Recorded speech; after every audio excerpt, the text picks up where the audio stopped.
Let's continue to worship the Lord. Then sings my soul, my Savior God, to thee. How great thou art, how great thou art. Then sings my soul, my Savior God, to thee. Just tell the Lord today, how great thou art.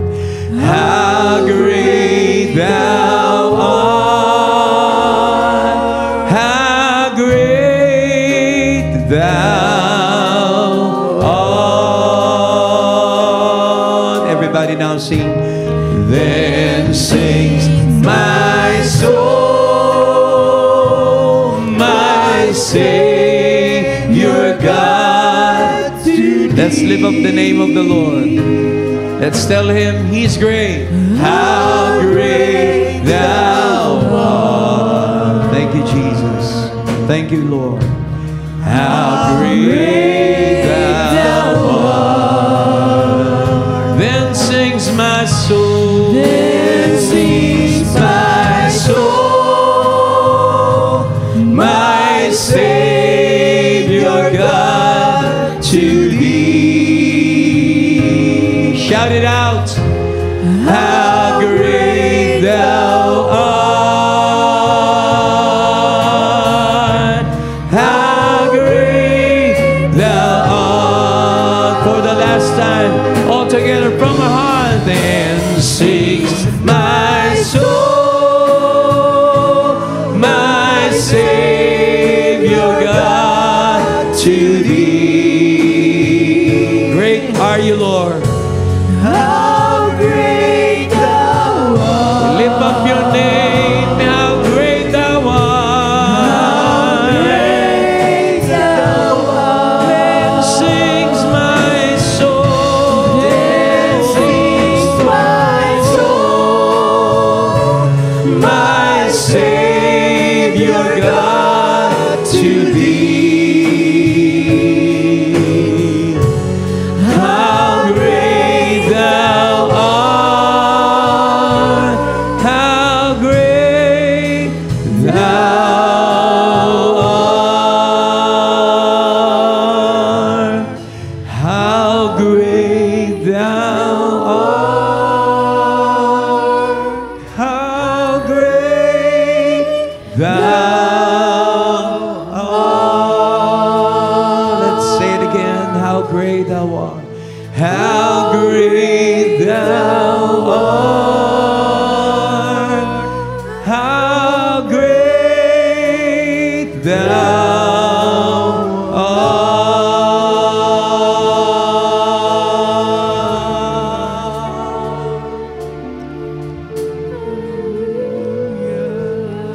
Loving God,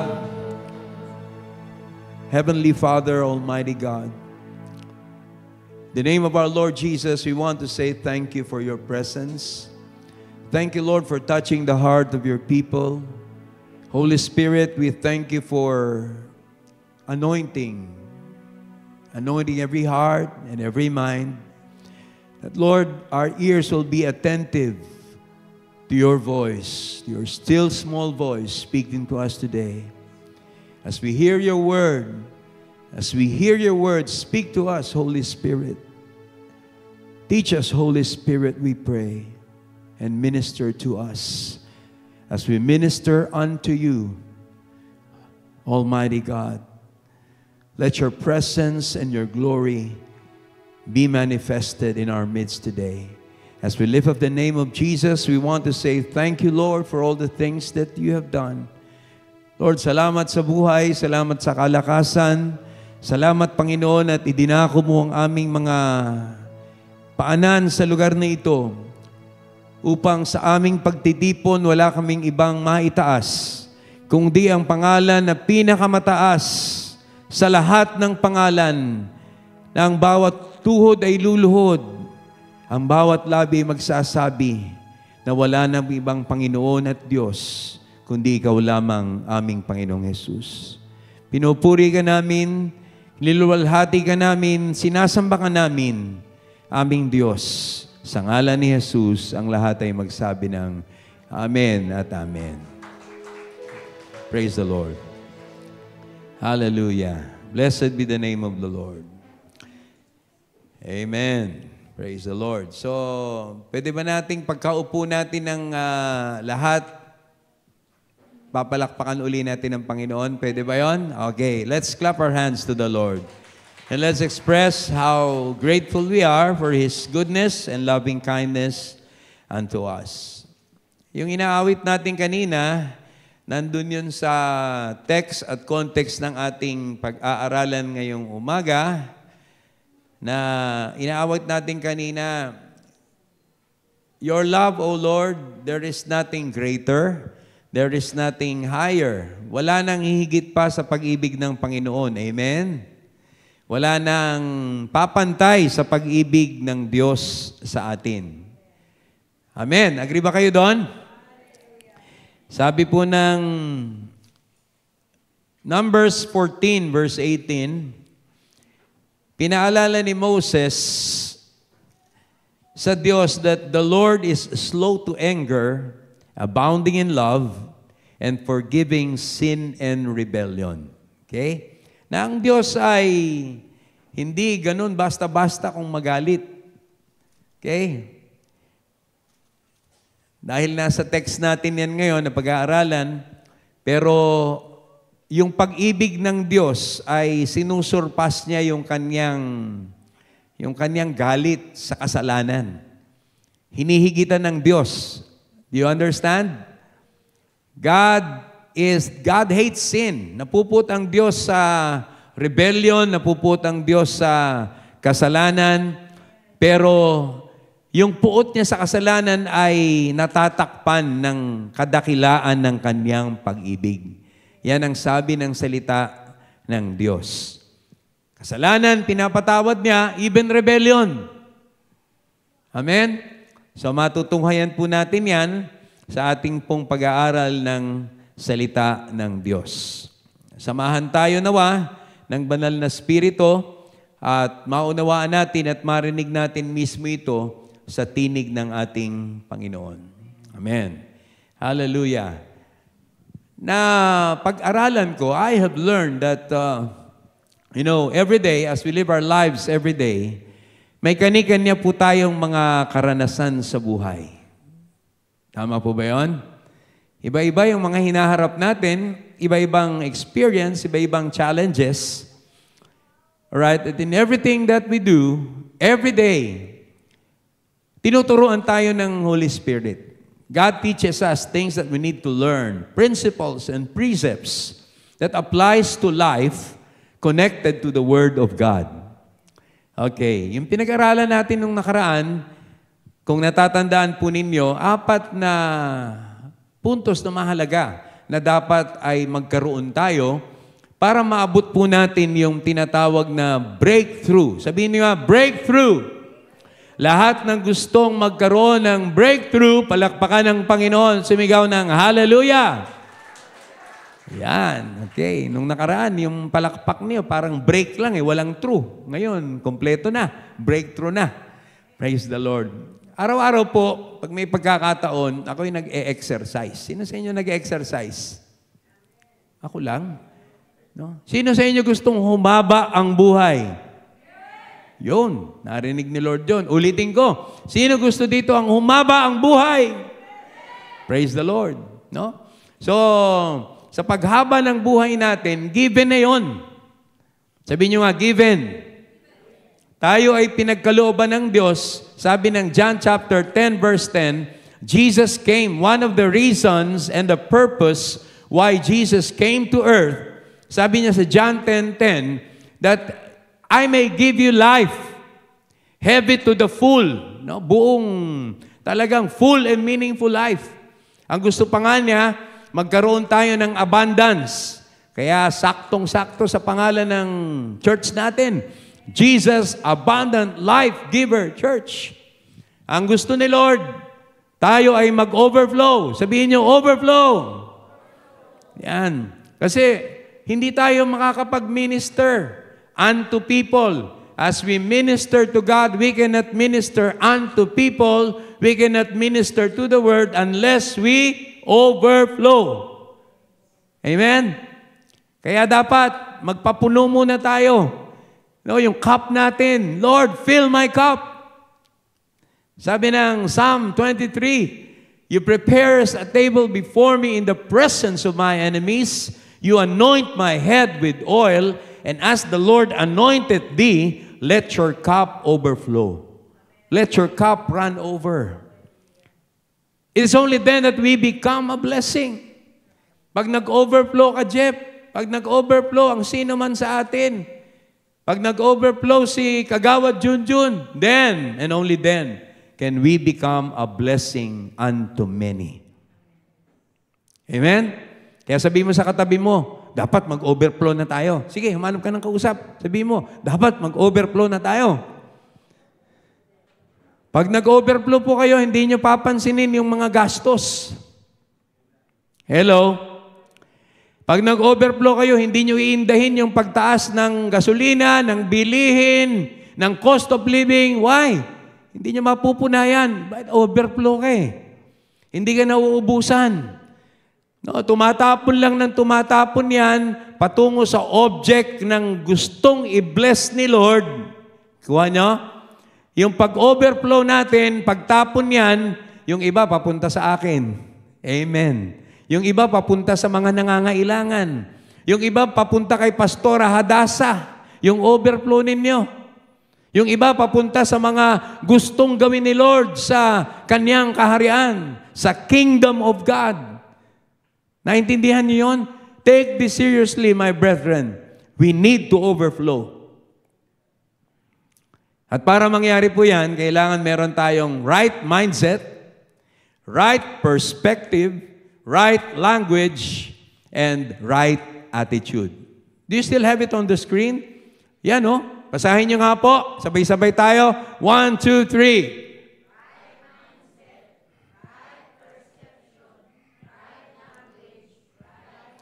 That was our subject last Sunday. No? Naitutuloy po natin ngayon. Have you done your homework? Numbers 13 and Numbers 14. Magkukwentuhan lang po tayo. Okay? That was your homework last Sunday.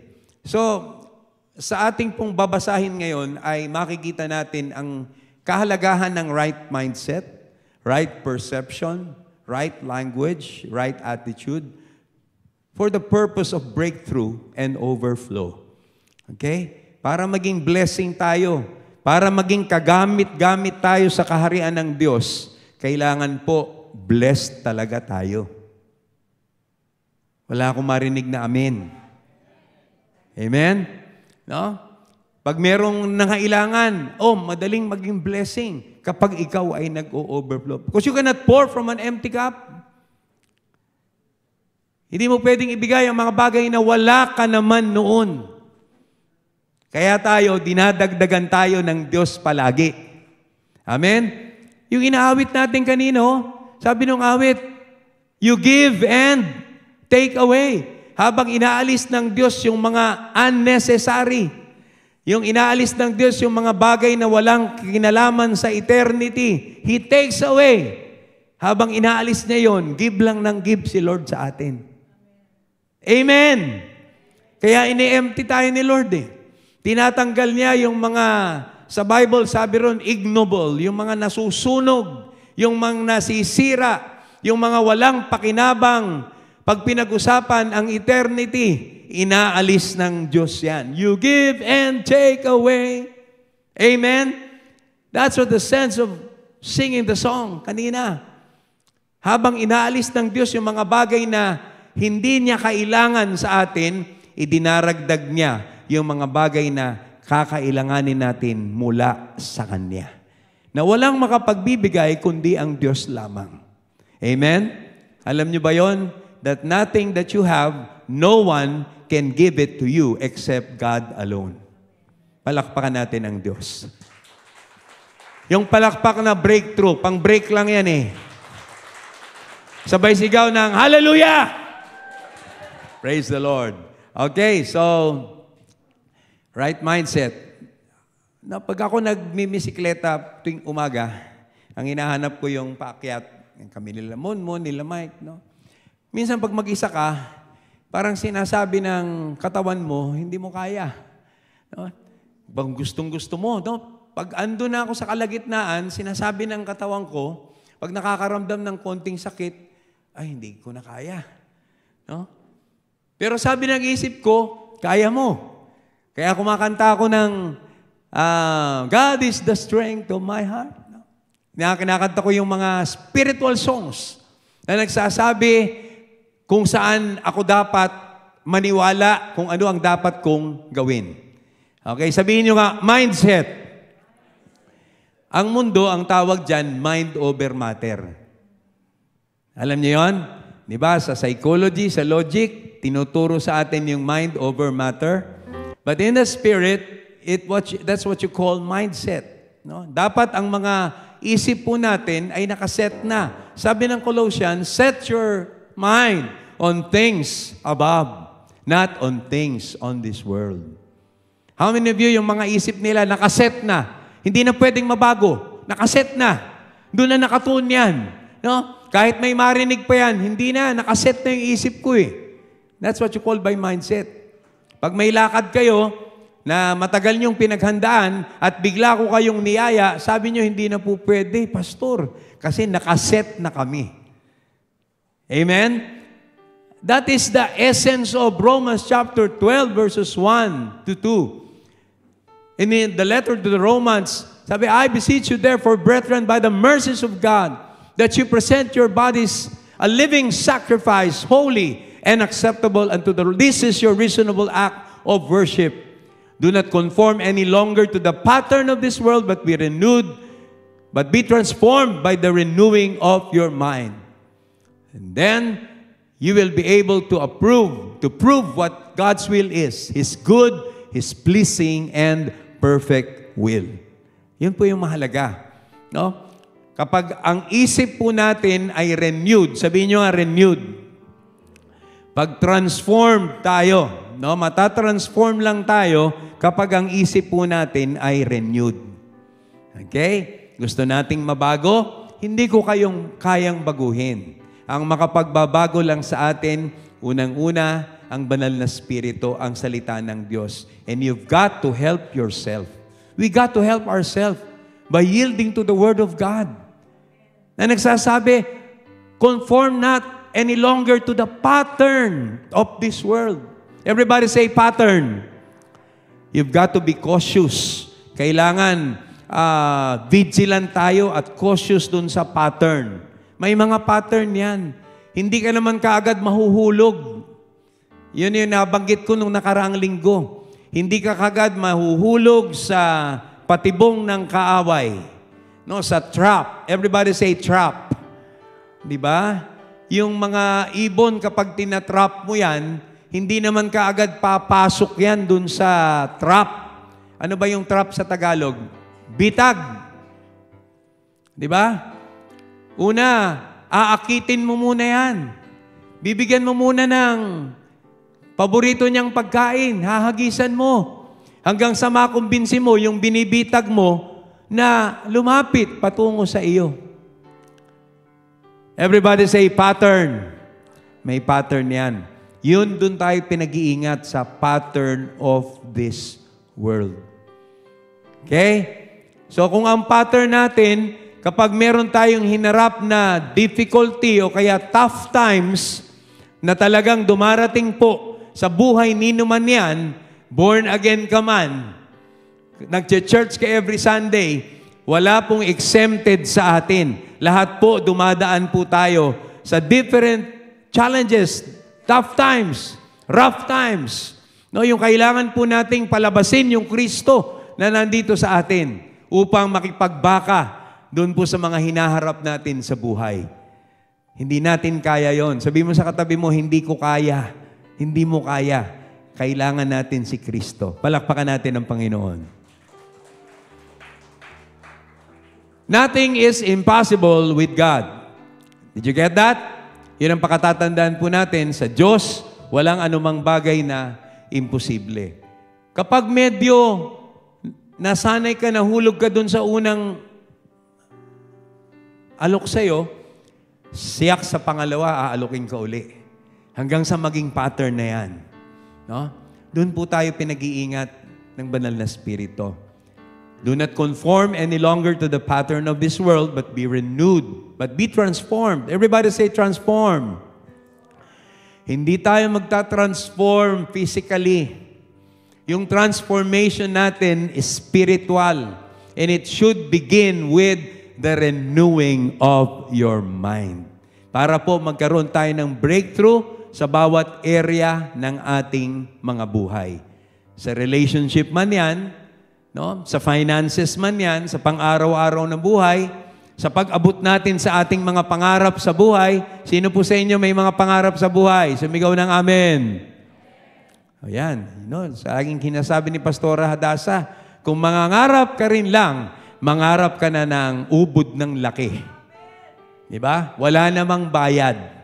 Libre ang mangarap. Hanggang ngayon, nangangarap pa rin ako. Kapag ako nanonood ng YouTube, yung mga nakikita kong magagarang sasakyan, pinapangarap ko pa rin yun. Tatabihan ko yung bagong kotse ni Willie at saka ni Joy. Sasabihan ko sila, kala nyo, kayo lang ha? Praise the Lord. Sino dito pinagpala ng Panginoon over the last week? Palakpakan nga natin ng Panginoon. Yan. Di ba? Hindi breakthrough yan. Break lang yan, palakpak na yan. Yung palakpak ng may breakthrough. Praise the Lord. Yan, huwag niyong bibitinin ha. Pag pumalakpak kayo, you are clapping yourself to your breakthrough in Jesus' name. Hallelujah. So, ayan na po. Tingnan po natin sa babasahin natin ngayon. I want you to be attentive to the Word of God. Listen to the Holy Spirit. Listen to the voice speaking to you habang binabasa po natin ang Numbers 13 and Numbers 14. Let's get started.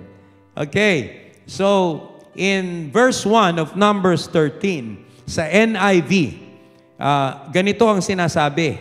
The Lord said to Moses, "Send some men to explore the land of Canaan, which I am giving to the Israelites. From each ancestral tribe, send one of its leaders." At dito po sa instruction ng Lord kay Moses, sinunod ni Moses at namili siya sa 12 tribes of Israel, whom to send to spy the land of promise that the Lord is giving to the nation of Israel. Okay? 12 spies ang pinadala ni Moses at the instruction of the Lord. That includes Caleb and Hosea na pinangalanan ni Moses ng Joshua. So si Caleb at si Joshua, they were part of the team, 12 in all, na pinadala ni Moses to spy out the land that the Lord has promised to give to the nation of Israel as He has promised to their forefathers, Abraham, Isaac, and Jacob. Ito yung pangako ng Diyos kay Abraham, kay Isaac, at sa kanilang mga ama na si Jacob, na ibibigay niya, aalisin ko kayo sa lupa ng pang-aalipin sa inyo sa Ehipto. Dadalhin ko kayo sa lupang ipinangako ko sa inyo. The land I have promised, flowing with milk and honey. It was a rich and vast land. Ito yung pangako ng Diyos. Sino ba sa inyong napangakuan dito? At dahil sa pangakong yon ay tuwang-tuwa kayo, ini-expect nyo na dumating ka agad. Meron ba? Napangakuan kayo ng inyong mga magulang. Napangakuan kayo ng inyong asawa. Napangakuan kayo ng inyong ninong at ninang. O inaanak, o anak. Pagdating ng pagkatapos mo ng pag-aaral, sige, basta galingan mo. Ibibili kita ng kotse, bagong-bago. Pangako po yun. Amen? Kapag napangakuan ka ng ganun, siyempre, meron bang napangakuan na nalulungkot? Lahat ng napapangakuan ay umaapaw ang kagalakan. Amen po ba? O meron ba sa inyong pag napangakuan, lumulungkot? O pag napangakuan, di na makapaghintay? Tama lang yon. No? I think it is part of, a feeling of being given a promise, yung hindi ka na makapaghintay. I can't wait. Dapat ganun yung attitude natin. Hindi tayo makapaghintay. Lord, hinihintay ko na ang katuparan ng iyong pangako sa aming pamilya. Hello? Lord, hinihintay ko na yung pangako mo na gagaling yung kamag-anak ko sa kanyang karamdaman. Kahit sinabi ng doktor na wala na siyang pag-asa, pero sa iyo, Panginoon, may pag-asa, naghihintay kami. Amen? Yun yung pakiramdam ng napapamakuan. Amen? Dahil ang Diyos pag nangako, hindi katulad natin. Pag nangako. Speaking about promises and speaking about vows, it is biblical. May sinabi po sa Biblia na kung ikaw ay mangangako, when you make a vow, be sure to fulfill your vow. Sometimes, yun yung nagiging hadlang o block, no? Nagiging bara sa daloy ng blessing sa atin. Kaya minsan, reviewin nyo yung nakakaraan. Baka may nabitawan tayong mga pangako. Diba? Baka may nabitawan tayong pangako sa Diyos na hindi natin natupad. Ang sabi po ng Biblia, when you make a vow, be sure to fulfill it. Dahil ang Diyos kapag nangako, siya ay tapat. Amen? Many years ago, may pinsan ako na hindi ko na halos napansin, pero nangako pala siya. No? Nangako siya na bibigyan niya, kuya nila ako eh, ang kuya niya ng ganito. Hindi ko na sasabihin, ano? So, baliwala lang sa akin yun, lumipas sa mga panahon, biglang yung pinsan kong yun ay nagkaroon ng karamdaman. Hating gabi nung tawagin ako dahil talagang ubod ng sakit yung kanyang tiyan. At halos, ang tingin ko, nasa bingit na ng kamatayan. Hindi na ako nagpatumpik-tumpik pa. Kinuha ko yung sasakyan at madaling araw yun, nagmamaneho kami, tinakbo ko sa ospital. Yung pala, merong gallstone. Yung kanyang gallbladder ay merong bato na. Nung makita yung bato, dalawang kasing laki ng holen. Medyo parang chicharon. Kaya huwag kayong kakain ng chicharon marami. No? Yung pala, naiipon sa gallbladder yun. Father Jeff. No? Nung pinisil namin, parang ang chicharon. O baka wala nang kumain ni chicharon sa inyo. No? Nung maalis yun, nabuhay siya. At binhawa na yung kanyang pakiramdam. Alam niyo kung anong nangyari? Pinaalala sa kanya ni Lord yung kanyang pangako. I really don't know.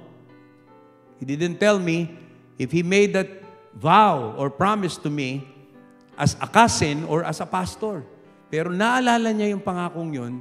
Sabi niya, and it beamed on that person na kaya siya nagkaganon dahil hindi niya natupad yung pangakong iyon. I'm speaking from a true experience. No? Maaring magkaiba yung karanasan natin, pero sinasabi ko po sa inyo ang kwentong totoo na naranasan ko. Alam nyo, yung pinsan kong yun, yung matagal niyang pinangako, bigla niyang tinupad. Gulat ako ngayon, no? At hindi biro-biro para sa akin yon at para sa kanya. Hindi biro-biro yung pangakong yon. Pero naisip po niya at pinaalala sa kanya ng Panginoon, yung pangakong yon kailangan mong tuparin. Bilang pasasalamat, ay tinupad niya yung pangakong yon. Tatanungin ko kayo, balikan nyo kung kayo magbabalik tanaw, back into your heart, have you ever spoken a vow or a promise unto the Lord or to somebody else? Baka nangako kayo kay pastora, no? Pinapaalala ko lang pong sinasabi ng Biblia, hindi po gawa-gawa ng tao ito.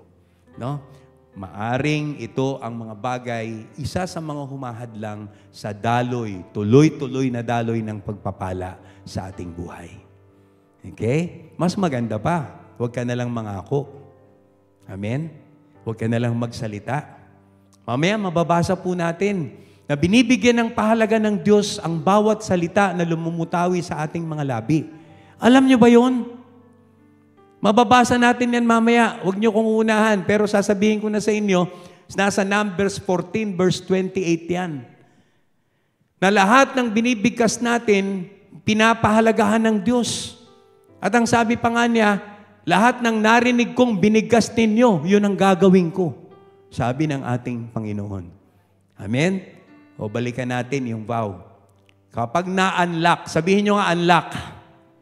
Kapag na-unlock nyo yung susi na yan, yung key na yan, I tell you, tuloy-tuloy ang daloy ng blessing sa lahat sa inyo. Palakpakan natin ang Panginoon. Hallelujah.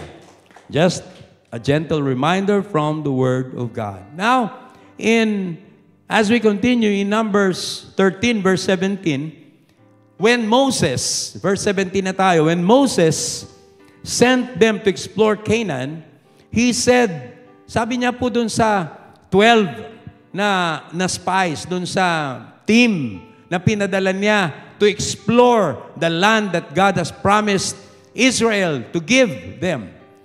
As He promised to their forefathers, Abraham, Isaac, and Jacob. Ang sabi niya dun sa 12, tingnan ninyo, punta kayo sa Canaan at tingnan nyo kung anong klaseng lupain ang Canaan na ito. Tingnan nyo kung yung mga tao doon ay malalakas o mahina. Tingnan nyo kung gaano sila karami. Sila ba'y napakarami o sila ay kakaunti? Sabi ni Moses, tingnan nyo din, what kind of land do they live in? Is it a good land or a bad land? Tingnan nyo rin what kind of towns. Ang sabi ni Moses, what kind of towns do they live in? Are they unwalled or fortified? Alam niyo speaking about fortified cities. Ito pong land na ito, nung makita po ito nung team of 12, nung spies, nasaksihan mismo nila na hindi biro-biro yung land of Canaan, yung ipinapangako ng Diyos sa kanila. Speaking about fortified cities, no, yung walls na ito. Mantakin niyo po yung bakod, yung walls was said to be 20 feet. Okay, ilan yung narinig nyo? 20 feet wide. Saan kayo nakakita ng pader na 20 feet wide? Itong posting ito, nakikita nyo, dyan sa may ilalim ng TV. Tingin ko dyan, 1.5 feet wide.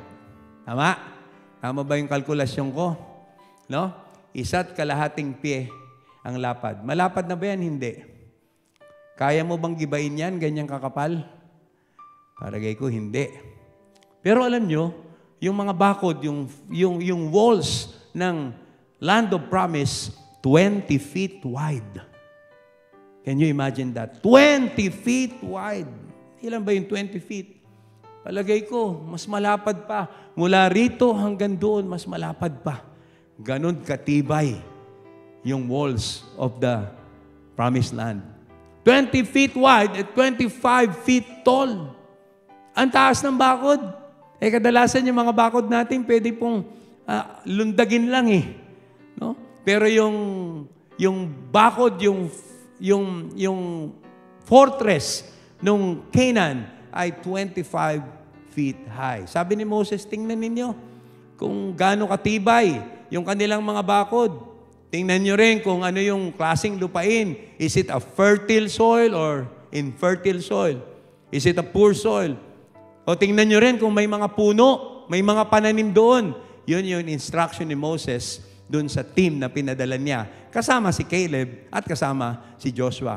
Bilang patunay, sabi ni Moses, magdala kayo. Magdala kayo. Do your best to bring back some of the fruit of the land. Okay, so that was the clear instruction. Minsan alam ninyo, mahalaga po yung attentive tayo sa instruction. May kausap ba? Pinakikinggan natin, minsan iniisip ko kung lahat ng sinasabi sa pulpito, napapakinggan nyo eh. Okay? Mahalaga po yun para masunod natin yung kagustuhan ng Diyos. Are you with me? Are you with me? Bawat detalye ng instruction dapat pinakikinggan natin. Amen? So yun po yung sikreto. Si Moses po, siya yung binigyan ng instruction ni Lord kung paano niya po gagawin yung pag-investigate, pagtingin dun sa promised land. Ito na po yung binasa natin. So they went up and explored the land from the desert of Zin as far as Rehob toward Lebo Hamat.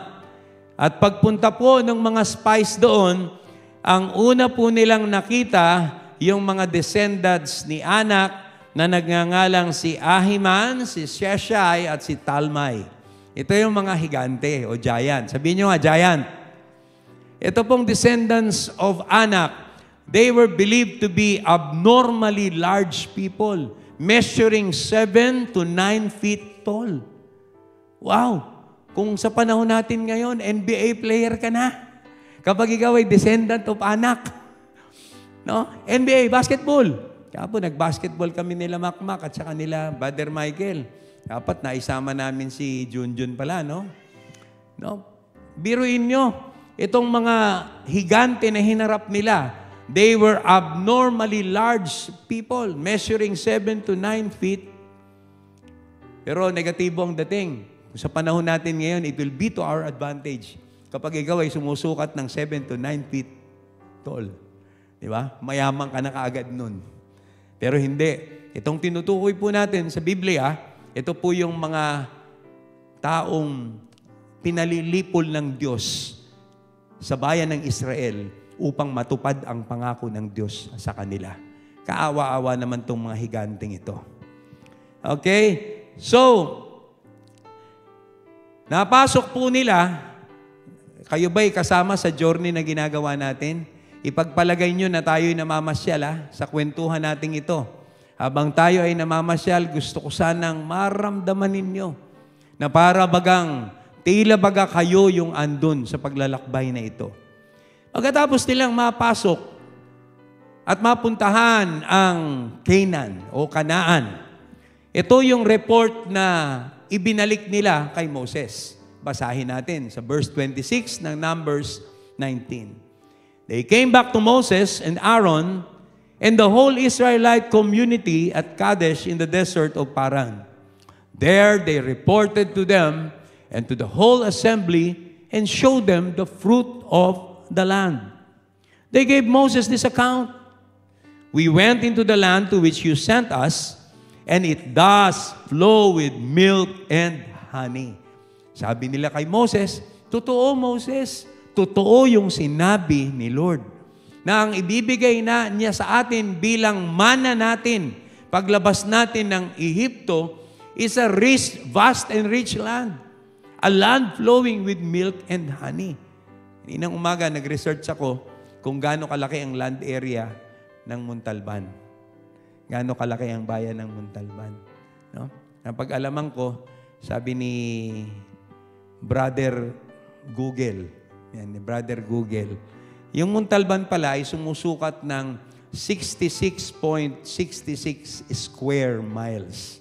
Yun po ang buong kalupaan ng bayan kung saan tayong lahat ay nakatira. Bayan ng Montalban. And guess what? Yung Canaan, although hindi ito kalakihan, ang Canaan, yung lupaing ipinangako ng Diyos sa bayan ng Israel, ay sumusukat ng 150 miles long and 60 miles wide. Okay? All in all, ang land area po ng Canaan, hindi ganong kalakihan, is 9,000 square miles. Kung titingnan po natin, kumpara yung Montalban sa Canaan, no? We are just 0.007% kaliit natin compared sa Canaan. Okay? So it was a vast, napakalawak, it was a vast and rich land flowing with milk and honey. I could just imagine yung flowing. Di ba? Pag yung blessing mo, flowing. Lalo na pag ikaw ay nag-overflowing. Amen. Imagine ninyo, yung blessing nagpo-flow. Marami po kasi, yung blessing, ibibless ngayon, putol na. Bukas wala na. Hindi nagpo-flow yung blessing. Yung nagpo-flow yung blessing, walang nakakapigil nun. Liquid na liquid. Tuloy-tuloy ang daloy. Pag yung blessing mo, tuloy-tuloy ang daloy, lahat ng madaraanan niya, nahanapin niya. Parang tubig. Di ba? Hahanapin niya si Joy, hahanapin niya si Pastora Josie, hahanapin niya si Loida, si Michael, hahanapin niya kung sino man para daluyan ng blessing. Pupunta yan sa bahay ng mga Valdez. Hallelujah. Di ba? Babasain kayo ng pagpapala ng Diyos. Alala ko yung kanta, uulan ng pagpapala. Uulan ng pagpapala sa bahay ninyo, Brother Chris. Brother Chris, say amen. Diba? Babasain kayo ng bakit liquid flowing. Lalo na yung overflowing with milk and honey. I could just imagine. Hallelujah. These were the report of the team. At ang sabi nila, but the people, no. Dun sa verse 27, after they gave account of what they saw in that land, that Moses sent them to investigate, sabi nila, it does flow with milk and honey. Then they presented the fruit, the cluster of grapes. Sabihin nyo nga, cluster of grapes. Nagkataon po na nung panahong yun ay tagbunga. Kaya ang bili ni Moses bilang patunay, magdala kayo ng bunga. Hello. Meron akong sinasabi, may sinasabi si Lord sa atin, bilang patunay, magdala kayo ng bunga. In other words, in our time today, bilang patunay, dapat tayo ay may bunga. Are you with me? Tatanungin ko kayo, huwag niyong sasagutin ha. Namumunga ka ba? Of course, yes. Kayo nakakaalam niyan. In every area of our life, we should be bearing fruit. Read John chapter 15. Ang sabi ng Panginoong Hesus, dapat tayo ay namumunga. Dahil ang mga sanga, tayo ang mga sanga. Si Jesus ang puno kung saan doon tayo nakakabit sa Kanya. Kung kaya tayo ay may buhay, tayo ay may lakas, tayo ay may wisdom, tayo ay may knowledge, tayo ay may understanding. Meron tayong kapangyarihan dahil tayo ay nakakabit sa puno. Amen? At dahil tayo nakakabit sa puno, na pinanggagalingan ng lahat-lahat, inaasahan ng langit na tayo ay namumunga. Lahat ng namumunga, palakpakan at pasalamatan ang Panginoon. Sad to say, binabantayan rin ni Jesus ang mga sangang hindi namumunga. Na kapag ikaw ay hindi namunga, sabi ng John 15, tinatagpas ang mga sangang yun. Inaalagay sa labas, pinapatuyo, at ilang sandali lang inihintay, ito ay susunugin. Ang mga sangang hindi namumunga. Hindi ito literal, pero may kahulugan ito sa espiritual na buhay natin. Ang bottom end nito, gusto ni Lord, mamunga tayong lahat. Tuloy-tuloy, flowing at overflowing. Sabihin nyo nga, flowing. Oh, sabihin nyo, overflowing. Lahat ng gustong maging overflowing, palakpakan siya at magsabi ng, ako yon. Isa pa, ako yon. Lord, mag-overflow ang lahat ng mga taga-Jesus Abundant Life Giver Church. To the point na talagang hindi na natin maintindihan, hindi na natin alam yung ibig sabihin ng mahirap. Hindi na natin maintindihan, wala na tayong pakialam dun sa salitang, ang mahal. Bakit? Nag-overflow na tayo eh. Lahat, kahit na anong ipresyo dyan, hindi mahal para sa atin. Kayang-kaya nating bilhin. Bakit? Overflowing tayo. Hallelujah! Amen? Overflowing. Kaya mahalaga sa Diyos yung proof, katibayan.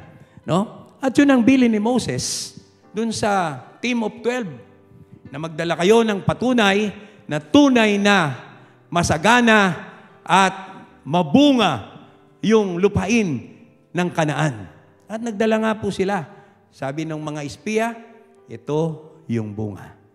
Ito yung katibayan na totoo ang sinasabi ng Diyos. Si Lord ba pag nagsabi sa atin ng ako, totoo? Tatanungin ko kayo ulit, si Lord ba pag nangako sa atin, according to the Word of God, totoo ba yan? Tinutupad ba ng Diyos? Yun eh. Ganon din yung nakita ng mga 12 spies. Sabi niya, totoo yung sinasabi. Ito yung pinangako ng Diyos sa ating mga tatay, na si Abraham, Isaac at Jacob. At yung pinangako niya sa atin, na land flowing with milk and honey. Totoo yun, Moses. Ito yung bunga, oh. Kaya tayo nagpapatotoo eh. Mahalaga yung magpatotoo. Baka meron kayong mga patotoo. Kailangan namin yun. Kailangan ng bawat believer yung inyong mga patotoo. Nakakapagpalakas ng loob yan. Hello? Nakakapagdagdag ng pananampalataya at pagtitiwala sa Diyos kapag merong nagpapatotoo. Katulad ng patotoo ni Ashley nung nakaraan. Praise the Lord. Ang Jesus Abundant Life River Church, hindi magtatagal. Pastora, may engineer na tayo. Palakpakan ng Panginoon. Yan ang katibayan. Totoo ang sinasabi ni Lord sa atin. Pangako niya sa atin. Huwag lang tayo mag-give up. Huwag tayo magsawa. Kumapit tayo sa ating pananampalataya at pagtitiwala sa Diyos. Tutuparin niya ang lahat ng kanyang pinangako sa atin. Amen? Hallelujah! Kanya nga lang po sa kwentong pinag-aaralan natin, tingnan natin yung kasunod. Something went wrong. And there, you can see the importance of having a right mindset, right perception, right language, and right attitude. Okay? I'm driving a point. Huwag niyong kalimutan yung apat na ito. Yung perception is the ability to see, to hear, and to understand. No? Beyond what is happening in the natural. Okay? It is something spiritual, yung perception. Yung nakikita ng mata mo at nakikita ng lahat ay problema. Pero ikaw, hindi mo nakikita yung problema. Ang nakikita mo, tagumpay. Ang tawag doon, perception. Amen? Siguro, lilinaw ng gusto yan pag pinag-aralan po natin yung 7 spirits of the Lord. No, na naituro na minsan ni Pastora Beng. No? Hindi ko na tinantanan yung subject na yan, yung maituro ni Pastora Beng. Talagang kinakabisado ko. Tay lang kayo. Okay? Palakpakan natin ang Panginoon. Hallelujah! Perception is the ability to see, hear, and become aware of something through the spiritual senses. Okay? So yung spiritual senses natin kailangan active. Sabihin nyo, active.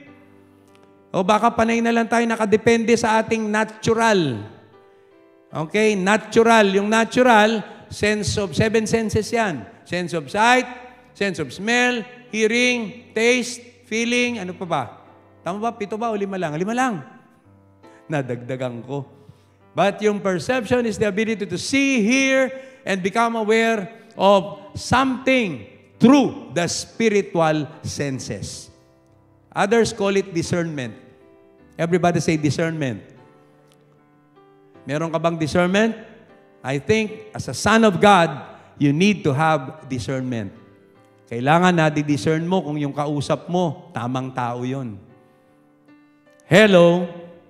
Kailangan na-discern mo kung yung direksyon na pupuntahan mo, doon nakaturo ang Diyos sa direksyong yon. Ang tawag doon, discernment. Okay? So tingnan natin. Something went wrong. After testifying before Moses, yung 10 na nagsabi na maganda yung lupain, mabunga, ang katunayan, ito ang bunga. Look at verse 28. Okay. But the people who live there are powerful. Ito na. Gumana na yung kanilang natural na senses. But the people who live there are powerful. And the cities are fortified and very large. We even saw the descendants of Anak there. Nakita namin si Ahiman, si Sashai, at saka si Talmai. Sabi nung 10. Nakita din namin doon yung mga Amorites, yung mga Amalekites, yung mga Hittites, Jebusites, at saka yung mga Canaanites. Doon, nasa tabing dagat sila, along the Jordan. Nakita namin, ang lalaki, Moses.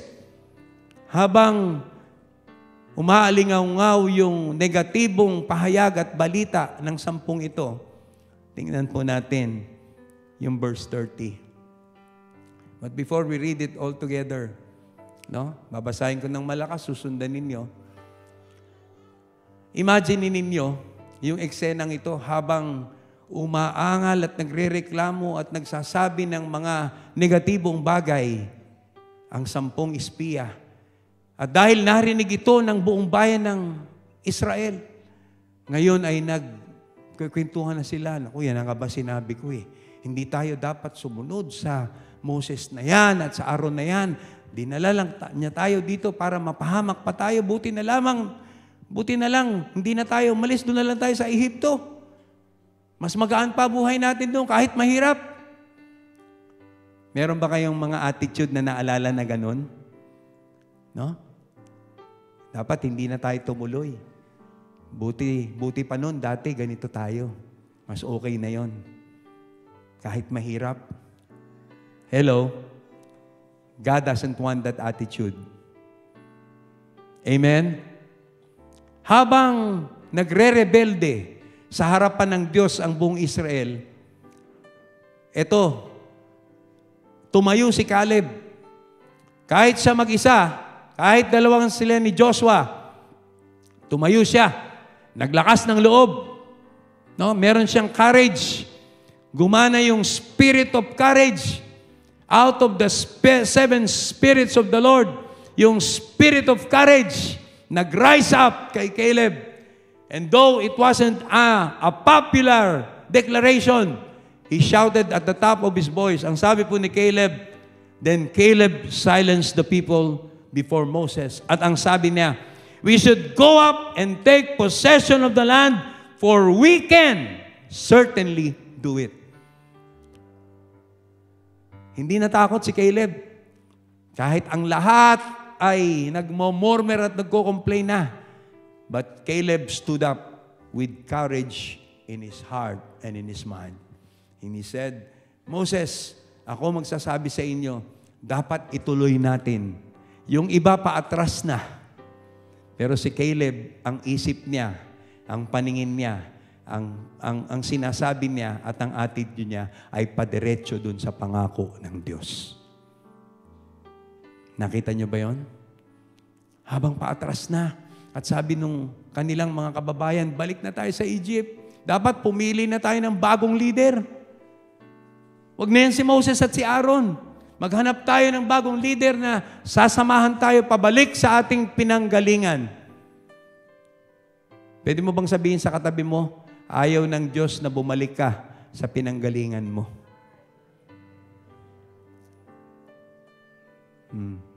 Para lang kayong nagmumurmur eh. Lakasan nyo. Sabihin nyo, ayaw ni Lord na bumalik ka sa pinanggalingan mo.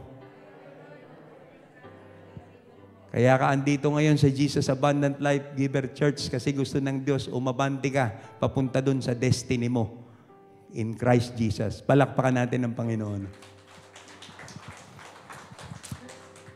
How many people nowadays, how many believers, sons of God nowadays, can, like Caleb and Joshua, stand before a multitude of people and crowd with an unpopular declaration, salungat sa sinasabi ng lahat, pero siya ang sasabihin niya, ituloy natin ang pinapagawa ng Diyos. At tineneng, ituloy natin ang pinapagawa ng Diyos. Brother Ron, Dayan, ituloy natin ang pinapagawa ng Diyos. Kahit na anong mangyari. Okay? Maymay, kasama ng mga kagrupo mong mga kabataan, ituloy nyo ang pinagagawa ng Diyos. At all cost, kahit na anong mangyari. Amen? Maring hindi ka palakpakan, hindi ka maging popular, may magalit, sabihin nyo lang sa kanya, lampake. Basta susundin ko ang pinagagawa ng Diyos sa akin. Isang beses pa, palakpakan nyo si Lord papunta sa breakthrough ninyo. Sad to say, verse 31, but the men who had gone up with him said, we can't attack those people. They are stronger than we are. Nakita niyo yun? Nakita niyo yung pagkakaiba ng renewed mind at saka kaisipang luma? Nangako na ang Diyos, dagdag sa kanyang mga pangako ang katibayan at patunay yung mga himala ng Diyos. Papalabas sila ng Ehipto. Ayaw sila payagan ni Pero. Anong ginawa ng Diyos? Yung tubig ng buong Egypt naging dugo.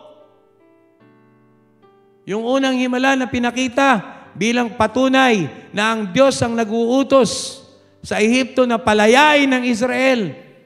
Moses, itapon mong yung tungkod, naging ahas sa harapan ni Pero. Hindi ba't himala iyon? Nagmatigas ang puso ni Pero. Dinumog sila ng maraming langaw ang buong Israel at marami pang iba. Hanggang sa dumating sa punto ng kanilang pinakamatigas na puso. Ang sabi ng Diyos, lahat ng mga panganay sa loob ng Ehipto ay dadalawin ng kamatayan. At nung gabing yon, umaalingaw-ngaw ang iyak sa buong Ehipto dahil nasaksihan ng buong Ehipto at Israel ang kapangyarihan ng Diyos. Nais ko kayong tanungin, nasaksihan niyo na ba? Naranasan niyo na ba ang kapangyarihan ng Diyos? Lahat ng nakaranas, palakpakan ang Panginoon. Di ba't kapangyarihan ng Diyos kung nasaan tayo ngayon? Ang lagay natin ngayon na tayo'y buhay, walang karamdaman. Niligtas niya tayo sa kapahamakan. Pinagpala niya ang inyong mga pamilya. Ang ating mga sarili pinagpala ng Diyos. Naabot nyo yung inyong mga pangarap na hindi kayang abutin basta-basta ng iba. Di ba't kapangyarihan ng Diyos yan? Amen? Hindi ito gawa ng tao. Hindi natin kayang gawin ito. Diyos lang ang makagagawa nito sa buhay natin. Kapangyarihan ito ng Diyos. Sa Kanyang papuri. Papurihan natin siya. Parangalan natin siya. Ipagsigawan natin ang sinasamba natin sa Jesus Abundant Life Giver Church ay ang tunay na Diyos na lumikha ng langit at lupa at nagpala sa sinumang naging anak ng Jesus Abundant Life Giver Church. I believe you are blessed. Tell the person next to you, remind her, remind him, remind that person, you are blessed in Jesus' name. Gawin niyo po. Sige, sabihin niyo dun sa likod, i-remind niyo, pagpaalala niyo, kayo'y pinagpala ng Diyos. No turning back. Amen. Diretso lang tayo. Kahit na anong mangyari. Pero ito nakakalungkot. Yung nakita po ng kanilang mga natural na senses, ang lalaki ng mga taga-Canaan. Mga higante, Moses. Okay, at ito'y kinalat nila. Uso na palang marites noon. Nakala ko ngayon lang. Uso na pala noon yan. Pastora, ang sabi ng verse 32, and they spread among the Israelites a bad report. And Moses called them marites. Alam niyo yung mga bad report? Ha? Sabi ng mga Pilipino, hindi, nagbe-brainstorming lang yan. Pero pag kayo ay nagkalat ng bad report, it displeases the heart of God. Konting basa na lang, makikita niyo po. Kinamumuhian ng Diyos ang sino mang nagkakalat ng bad report. I'm giving you a warning and caution never to spread a bad report. Lalo na yung report na nakaka-discourage. Hello? Hello? Listen to this, ha? Meron kayo maririnig na report, keep it to yourself. Pray about it. Ask the Lord to move. Huwag nyo na itong ikalat para panghinaan ang lahat o ang marami. Amen? That is the Word of God speaking to us. That is not somebody. That is the Word of God. So they spread a bad report about the land that they have explored, and they said, the land we explored devours those living in it. All the people we saw there, lahat ng nakita namin, ang lalaki, they were of great size.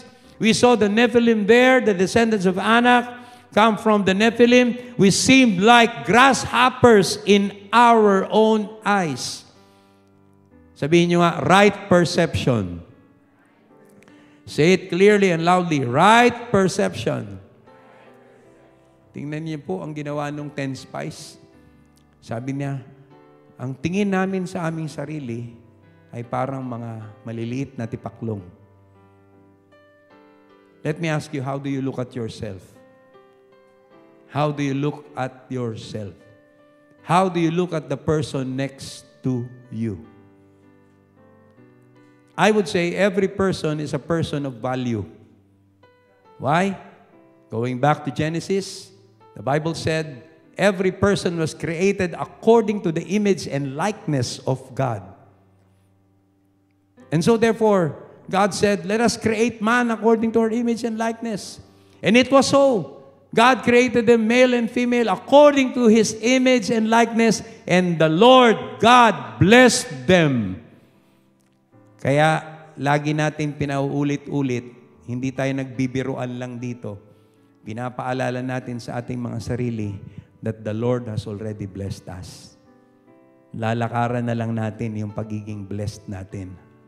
Amen? Magsisipag ka na lang. Sabihin mo sa katabi mo, magsisipag ka na lang. Oh. Doon sa kabila, sabihin mo, kikilos ka na lang. Di ba? Bubuklatin mo na lang yung Bible. No? Magbabasa ka na lang. Pagkabasa mo ng 3 talata, yung iba tulog na. Pero mas magandang pangpatulog ang Bible kaysa TV. Hello? Pag nanaginip ka, panaginip mo si Lord.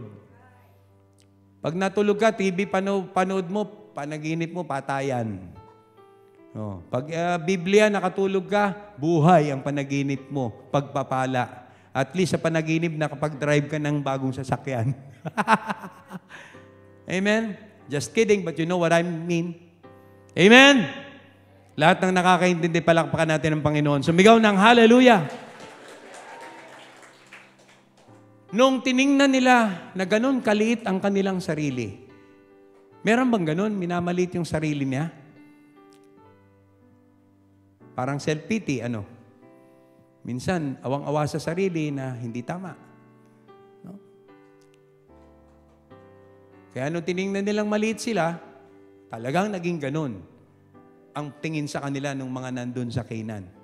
Anong sabi ron? We seem like grasshoppers in our own sight and we look the same to them. No? Minsan ganun eh. Pag hindi natin tiningnan yung kapangyarihan ng Diyos, hindi natin, na-miss natin yung nag-uumapaw na biyaya ng Diyos. No? Hindi natin mararamdaman yung feeling of being blessed. Hello? Hello? You understand the feeling of being blessed? Pag ikaw ay feeling blessed palagi, lagi kang thankful. Sino dito mga thankful? No? From the greatest to the least of the blessing you receive, you will always be thankful. Lord, salamat sa malaking blessing. Lord, salamat sa maliit. Lord, kaya kahit na anong blessing, magbibigay ako, magtatanim pa rin ako, Lord. Tandaan po natin, nasa atin ang pagpaplano, nasa Diyos ang pagpapatupad. Nasa atin ang pagtatanim, nasa Diyos ang pagpapalago at pagpapabunga. Naintindihan niyo po?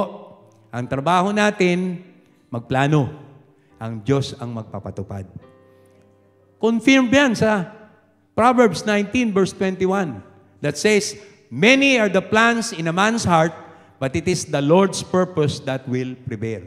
And there are many times that God will frustrate your plans, in order for God's purposes to happen. Diba? Hindi nasusunod yung gusto natin. Gaano man kaganda. Pinagplanuhan man yan ni Jeff at saka ni Pastor Nick. Pag hindi yun ang gusto ng Diyos, sorry. Ang masusunod, si Lord pa rin. Amen? Huwag tayong mapipikon, huwag tayong madidisappoint. Diba? Basta alam po natin ang Word of God, lahat ng nangyayari, ang Diyos ang nasusunod. Palakpakan natin siya. Huwag niyong alalahanin ang bunga. Basta ang tungkulin natin sa Diyos ay magtanim lang ng magtanim. Paulit-ulit si Pastora dyan. Hindi lang pera sinasabi ko yung pagtatanim ninyo ng good works. Yung pagtatanim ninyo ng service unto the Lord, ministry unto the Lord, si Lord ang magpapalago at magpapabungan yan. Amen?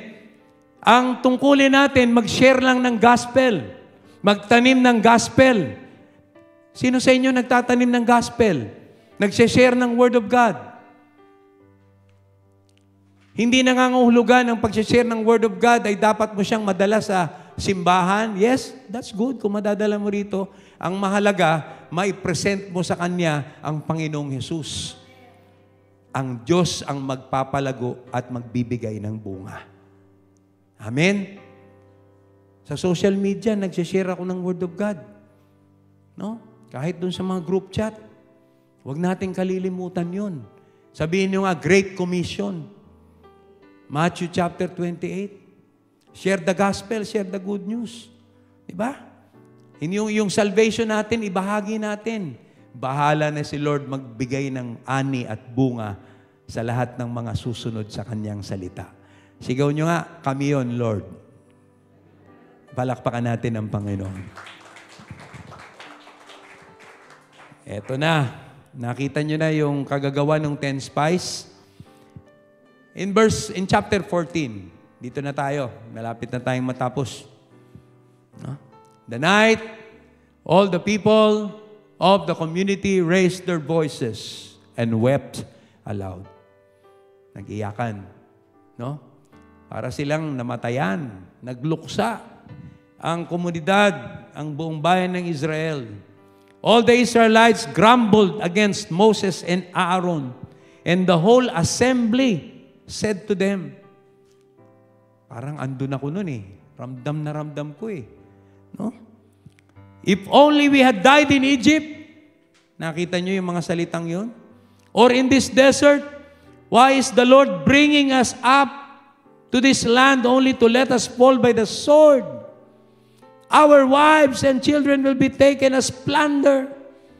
Would it be better for us to go back to Egypt? Balik na lang tayo sa Egypt. Balik na lang tayo sa dati. Balik na lang tayo sa dati nating ginagawa. Balik na lang tayo dun sa ating lumang kaisipan. Sabi mo sa katabi mo, ayaw ng Diyos nun. And they said to each other, we should choose a leader and go back to Egypt. Kita nyo yan? In verse 5, then Moses and Aaron fell face down in front of the whole Israelite assembly gathered there. Joshua, son of Nun, and Caleb, son of Jephunneh, who were among those who had explored the land, tore their clothes and said to the entire Israelite assembly. Okay, i-highlight mo sa susunod. Okay. Gusto kong sabihin sa inyo, si Lord naghahanap ng mga Caleb. Meron bang mga Caleb dito? Si Lord naghahanap ng mga Joshua. Di ba? Habang nagluluksa at umiiyak, nananangis at nag-aalala ang buong bayan ng Israel. Mabuti na lang may isang Caleb at may isang Joshua na tumayo sa kalagitnaan nila. Dito sa church natin, hindi lang isang Caleb, hindi lang isang Joshua. Mabuti tayo, lahat Caleb tayo, at lahat tayo Joshua. Palakpakan natin ang Panginoon. Palakpakan natin siya na para bagang yung breakthrough natin, paglabas natin ng pintong yan, ay sasaluhin na natin. Sigaw niyo, ako yon. Hallelujah. Ito pong sinabi ni Caleb and ni Joshua. The land we passed through and explored is exceedingly good. Wow. If the Lord is pleased with us, take note of this. If the Lord is pleased with us, let me ask you a question. Is it important na dapat na-please ninyo si Lord sa buhay ninyo? That is a question every day. When you wake up in the morning, you should ask yourself. Before you sleep at night, that is the very same question you should ask yourself, Lord, na-please ba kita ngayong araw na ito? Why? There's a secret to pleasing God. Ito, if the Lord is pleased with us, He will lead us into that land. Pag na-please si Lord, pangungunahan ka palagi ni Lord. Siya ang mauuna para sa'yo. He will fight your battles. He will fight your struggles in life. Siya ang makikipagbaka sa lahat ng hinaharap natin sa buhay. Hindi tayo. If the Lord is pleased with us. May kumakalaban sa inyo, ang Diyos ang lalaban para sa inyo. If the Lord is pleased with us. Now, when you wake up in the morning, and before you sleep at night, ask yourself, ask ourselves, Lord, have I pleased you today? Nalugod ba kita sa aking ginawa, sa aking trabaho, sa routine ko, nalugod ba kita? Alam nyo, hindi lang naman yung ganito ang nakalulugod sa Diyos eh. Yung magkakasama tayo sa loob ng simbahan. Ang totoong buhay, paglabas natin sa simbahan, no? Sabi ni Brother Benji, habang siya yung nagmumotor, Lord, thank you na please kita ngayon. Diba? Sabi ni Ate Mayet, pabalik sa work, Lord, thank you. Nilid mo ko, ginabayan mo ko, na please kita ngayon. Hindi natin kayang i-please siya by ourselves. Kailangan pa rin natin ng biyaya ng Diyos. Can somebody thank God for His grace in our life? Sige, pasalamatan niyo ang Diyos sa biyaya niya sa ating mga buhay. Salamat, Panginoon. Hallelujah. If the Lord is pleased with us, He will lead us into the land flowing with milk and honey, and He will give it to us. Only, do not rebel against the Lord. Yung murmuring, yung mga kaisipang luma, it is like rebellion unto the Lord. When you have proven and tasted the goodness of God, then you fall back and you want to go back to the same mindset, to the same perception, to the same language, to the same attitude. It is like rebellion unto the Lord. Kaya ang sabi ni Caleb at ni Joshua, only do not rebel against the Lord and do not be afraid. Sabihin nyo nga, do not be afraid. Do not be afraid of the people of the land because we will swallow them. Sabihin nyo nga, positive attitude. No? Positive attitude. Sabihin nyo nga, positive attitude. Pagharap nyo sa mga sitwasyon sa buhay, dapat laging positibo. Yung mga salitang kaya ko. Yung mga salitang mananalo ako. No? Declare na natin si Kagawad Junjun, mananalo yan, number 1 yan bilang kagawad. Palakpakan natin ang Panginoon. Amen? Pero pag laging ang salita mo negatibo, no, yung parang binabaong ka lagi sa hukay ng mga sinasabi mo, nako, mamaya pagdating natin sa verse 28, nakakatakot. It is a dreadful thing to fall under the hands of a mighty God. No? Tuloy natin. Word of God lang ito. No? Their protection is gone. Alam niyo, pinagpala yung mga anak ng Diyos na nakaasa sa protection ni Lord. No?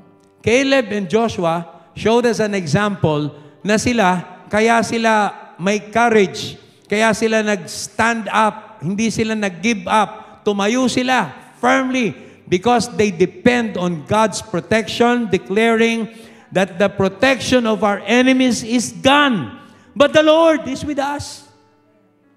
Habang sila'y walang proteksyon, ang Diyos naman ay sumasa atin. Kaya wag tayong matatakot. Do not be afraid of them. But the whole assembly talk about stoning them. Tingnan niyo po yung pattern, ano? Everybody say pattern. When you're on the side of God, many people won't agree sometimes. Okay lang yon, no? Minsan kasi, we have a tendency, kapag hindi umaagree ang marami, akala natin tama yun. Hello?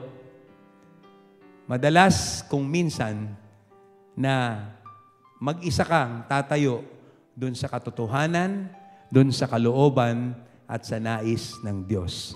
Habang ang iba ay taliwas sa ipinapagawa ng Diyos. Katulad nito, the whole assembly talk about stoning them. Biruin nyo, habang nagra-rise up si Caleb at si Joshua, yung mga tao, kung ilang milyon man yan, thought about stoning them. Ganun sa Middle East eh. Kapag ikaw sa tingin nila, dapat kang parusahan, babatuhin ka hanggang mamatay. Kahit hindi tayo Middle East, may mga ganun eh. Dito sa Pilipinas, babatuhin ka. Hanggang sa manghina ka. Hello? Hello? May kilala ba kayong ganun? Wala ngang hawak ng na malaking bato, pero talaga babatuhin ka. Hanggang sa malugmo ka. Pero sabi ni Caleb Joshua, their protection is gone, but the Lord is with us. But the Lord is with us. Sabihin mo sa katabi mo, the Lord is with us. Sabihin mo ba, the Lord is with us. Do not be afraid. Yan, tatandaan po natin, do not be afraid.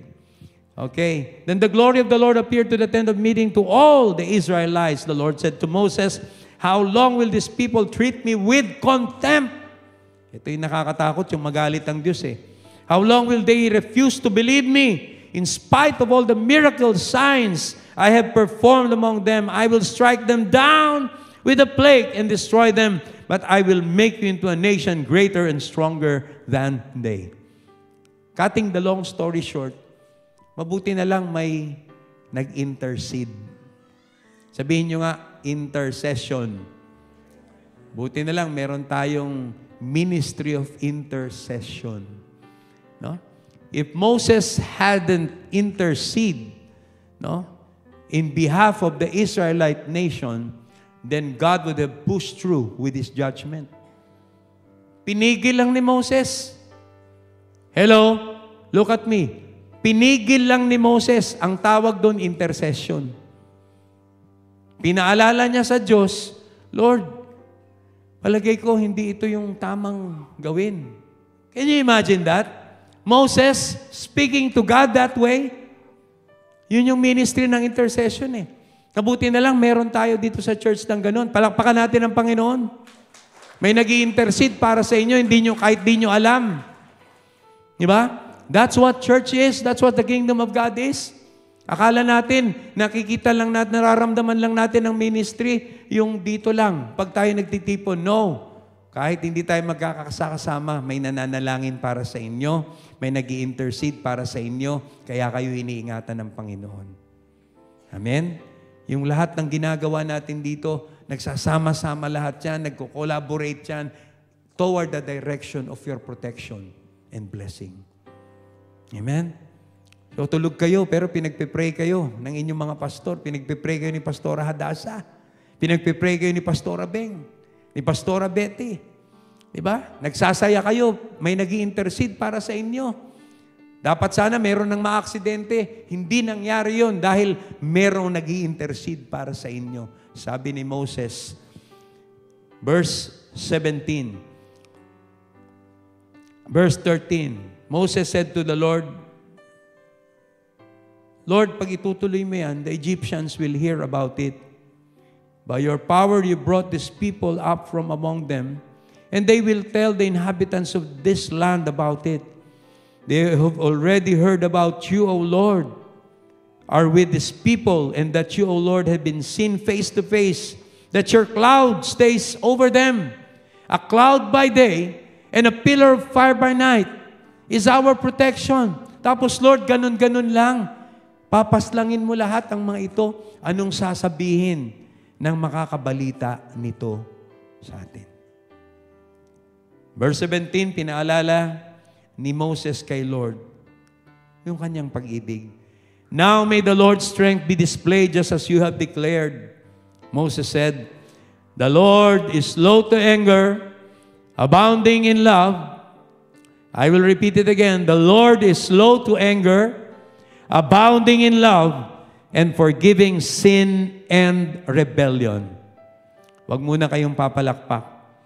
Yet, He does not leave the guilty unpunished. He punishes the children for the sin of the fathers, of their fathers, to the third and fourth generation. That is a dreadful thing to think about. Kaya, mahalaga yung mga fathers. Everybody say fathers. No? I am talking spiritual here. Kung ikaw ay tatay, kung ikaw ay nanay, be a father to your generation. Naalala nyo, sabi ng Deuteronomy chapter 6, this is what you should teach your children. Sabi ni Moses, habang sila'y nasa desert, love the Lord with all your heart, with all your soul, and with all your strength. These commands that I give you today shall be upon your hearts. Impress them on your children. Turuan yung maging makadiyos. Kung sino man ang dapat magtulak sa mga anak, palapit sa Diyos, papunta sa simbahan para magsimba tuwing linggo, ang mga magulang. You should take command. We should take command. Kung tayo ay parent, kung tayo ay father, no? Dapat hindi po pwede. It should be a law, maging batas sana. Oh, hindi kayo pwedeng hindi magsimba. This may sound unpopular to you, but this is what the Word of God says. Okay? Otherwise, yung kasalanang neglect, ito'y naipapasa up to the 4th generation. This is the word of the Lord. Amen? Kaya magtulakan tayo, papalapit kay Lord. Magtulakan tayo, no? Mag-encourage one another tayo. Let's serve God. Amen? In the marketplace, let us lift up the Lord. Kahit nasan nandun tayo sa area of responsibility natin, sa mga trabaho natin, negosyo natin, magtulakan tayo into service and ministry unto God.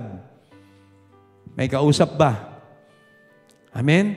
Linggo lang naman tayo nandito sa simbahan. Pag Lunes hanggang Sabado, kanya-kanya tayo, nasaan tayo? Di ba? Itulak natin ang ating mga sarili, ang ating mga pamilya, mahal sa buhay, sa pagmi-minister kay Lord.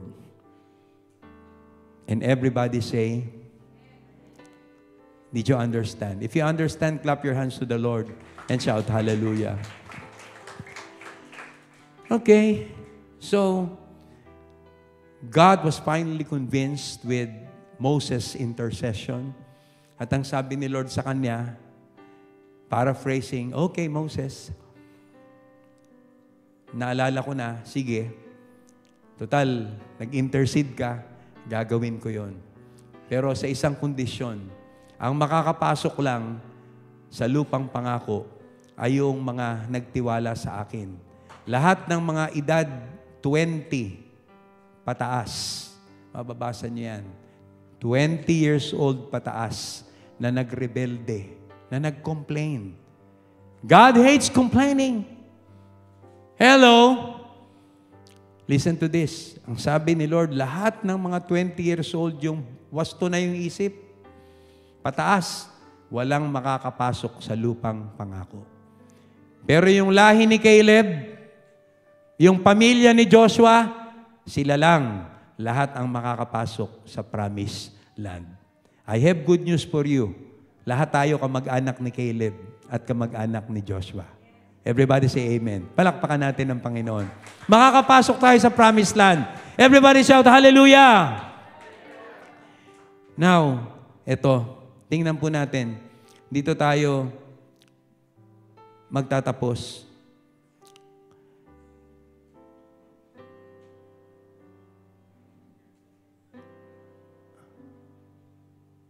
Umpisa natin sa verse 20 ng Numbers 14.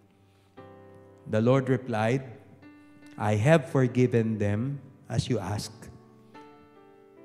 That's what intercession is all about. Interceding for the transgression. Tama ba yun, Pastora? Correct me if I'm wrong. For the sin of the people. And God heard Moses. Kaya pinatawad niya ang bayan ng Israel. The Lord replied, I have forgiven them as you ask. Nevertheless, as surely as I live and as surely as the glory of the Lord fills the whole earth, not one of the men who saw my glory and the miraculous signs I performed in Egypt and in the desert, but who disobeyed me and tested me 10 times, not one of them will ever see the land I promised on oath to their forefathers. No? God was really determined. El Gibor was determined because he swore on oath to give to Abraham, Isaac, and Jacob and their generation the land he has promised, a land flowing with milk and honey. Can you imagine a God raising his hand on oath. Diba? Alam niyo yung sumusumpa, nanunumpa ako, punta ka sa korte. Diba sabihin sa'yo sa korte, taas mong kanang kamay mo at sumunod ka, susumpa ka na ang sinasabi mo'y totohanan at pawang katotohanan lamang. Ang Diyos ganun eh. Nung mangako siya, nakataas ang kamay, nangangako ako on oath that I will bless you. Ang Diyos ay nangako sa inyo. No? Imagine niyo, nangako ang Diyos sa inyo. Hindi tao ang nangako sa atin. Kaya meron tayong pag-asa. Kaya merong Jeremiah 29 verse 11 na nagsabing, I know the plans I have for you, declares the Lord, plans to prosper you and not to harm you, plans to give you hope and a future, declares the Lord. And he was declaring this, as I could imagine, on oath. Nangangako na hindi niya kayo pababayaan, hindi niya kayo iiwan. That is what is keeping us from going to church every Sunday. Sunday after Sunday. Nag-iipon tayo sa pangalan ng ating Panginoon, Sunday after Sunday. Dahil niyayakap natin ang pangako ng Diyos na iyon sa atin. Nagtitiwala tayo. Yun ang pag-asa natin. Wala nang iba. Amen! Palakpakan nga natin ng Diyos. Hallelujah! Not one of them will ever see the land of promise on oath to their forefathers. No one who has treated me with contempt will ever see it. Now, verse 24. I want you to take a look at this.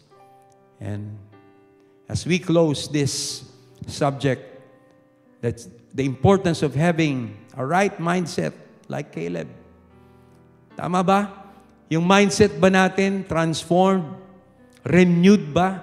Katulad ba yan ng kaisipan ni Caleb na habang yung 10 kasama nila, ang nakita ay iba? Ang nakita yung negatibo? Ang nakita yung naging sanhi ng kanilang takot?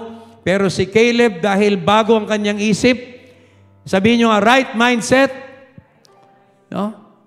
Kaya dito sa babasahin natin, binansagan siya ng Panginoon. Sabi ng Diyos sa kanya, but Caleb, my servant Caleb, kakaiba siya.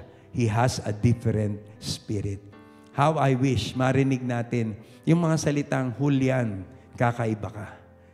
Ang Diyos ang nagsasalita. Di ba? Michael, boy, kakaiba ka. Raymond, kakaiba ka. Andy, kakaiba ka. Di ba? You have a different spirit. You are not like the others who easily give up. But you hold on to me, trusting me all the days of your life. Kaya itutuloy ko ang aking sinumpaang pangako sa iyo, Michael. Pagpapalain ko kayo at ang susunod na henerasyon sa inyo. Amen? But because my servant Caleb has a different spirit and follows me wholeheartedly. Everybody say, wholeheartedly. Say it like you mean it, wholeheartedly. Do you understand what wholeheartedly means? Sa Tagalog, buong puso. Nating paglingkuran, sundin ang ating Panginoon. May mga naglilingkod na urong-sulong.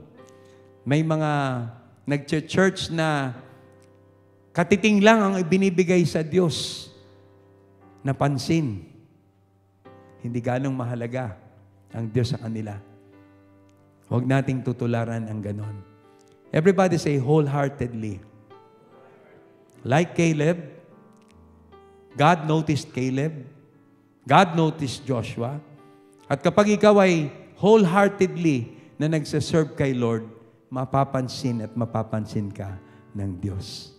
At ang sabi ni Lord, I will bring him into the land he went to, and his descendants will inherit it.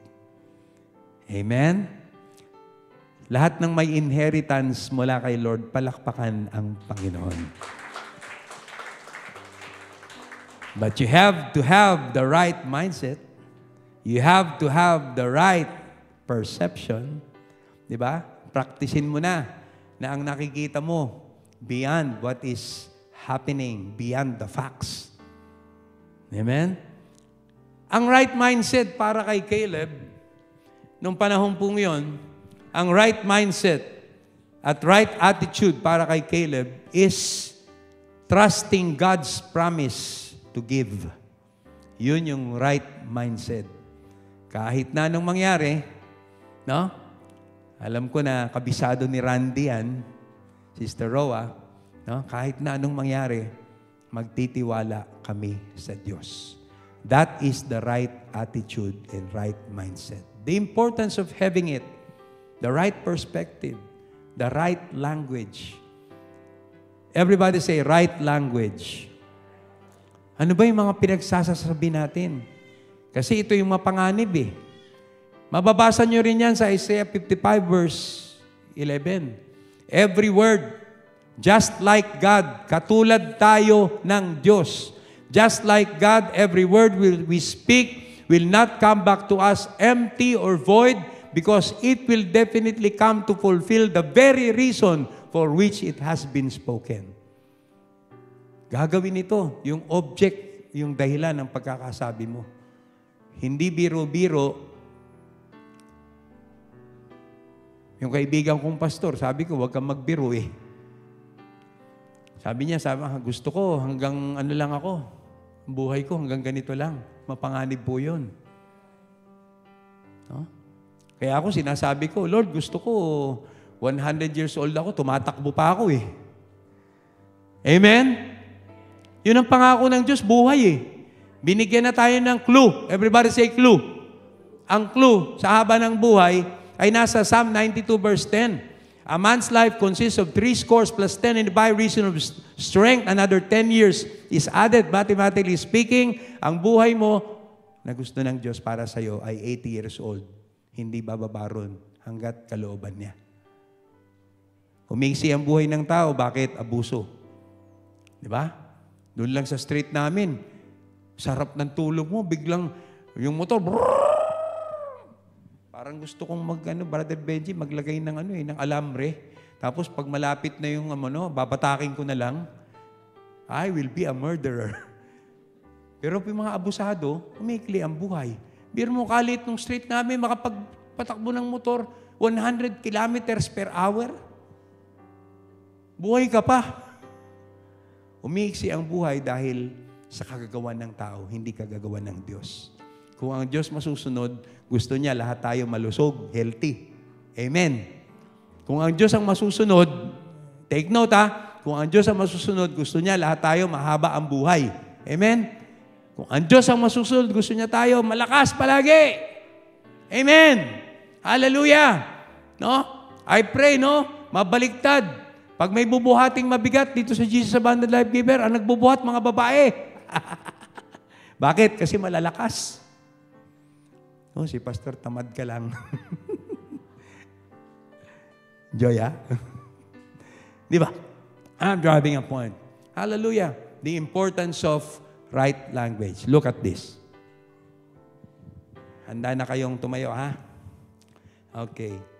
The Lord said to Moses, verse 26, "How long will this wicked community grumble against me? I have heard the complaints of these grumbling Israelites, so tell them." Sabihin mo nga, so tell them. Verse 28.